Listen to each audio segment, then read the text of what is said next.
Main గా మాట్లాడుకోవాల్సిన వ్యక్తి రామ్ చరణ్. చాలా కష్టపడ్డారు, ఆయన కష్టం సినిమాలో కనబడుతుందని జనాలు మాట్లాడుకుంటారు. 200కి 200% పర్ఫెక్ట్. చాలా చాలా బాగా అనిపిస్తుంది. చాలా ఎపిసోడ్స్ ఏంట్రా ఇంత బాగా చేయగలరా రామ్ చరణ్ అంటే.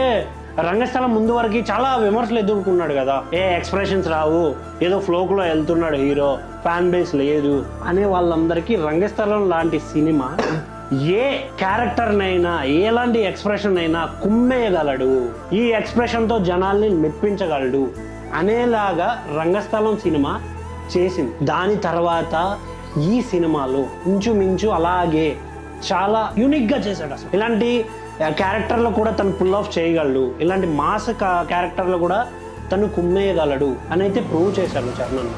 నాకు ఆ ఎక్స్ప్రెషన్స్ కానీ, డైలాగ్స్ కానీ, విజయనగరం యాసలో మాట్లాడినప్పుడు ఆయన యాటిట్యూడ్ కానీ చాలా నచ్చేసింది. పాటల్లో డాన్స్ ఉంటుంది, ఆ మూవ్స్